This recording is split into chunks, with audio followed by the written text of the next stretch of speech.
আমি কোথায় কোথায় আমি? তুমি এখানে সন্তামনা গোপাল চাঁদ? হ্যাঁ, আপনি? তো কি, আর আমিও আছি। গোলুমলু গোপাল চাঁদকে ধরে এনেছি। আমাকে তো কে একটা কালো চাদর চাপা দিয়ে ধরে আনলো। উজির অনেক বুদ্ধি খাটিয়ে তোমাকে ধরে এনেছে। এবার তোমাকে আমি দাস করে রাখবো। কেন জাহাপনা? আপনার মহলের দাসেরা কি আকিবাজ? ফাঁকিবাজ না ফাঁকি চিল সেসব কৈফত তোমাকে দিতে পারবো না। তোমাকে আমরা ধরে এনেছি, এবার কায়দা করে ফায়দা লুটবো। একে একে কৃষ্ণনগরের রাজসভা ফাঁকা করে দেব।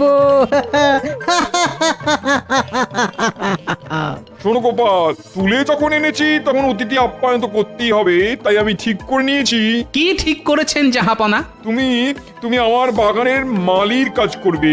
একজন মালি রয়েছে, তুমি হবে দ্বিতীয় মালি। এতদিন কৃষ্ণনগরে ফুল ফুটিয়েছো, এবার মুর্শিদাবাদে ফোটাবে।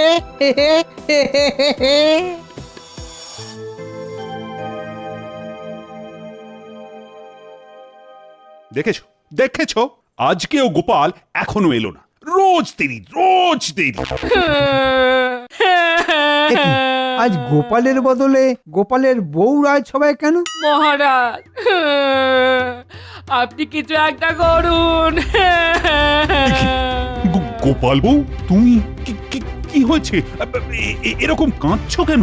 মহারাজ, গোপাল বাড়ি ছেড়ে চলে গেছে। সে কি, কবে, কখন? কালকে রাতে। তোমাদের মধ্যে কি এর মধ্যে কোনো ঝগড়াঝাঁটি হয়েছিল? না মহারাজ,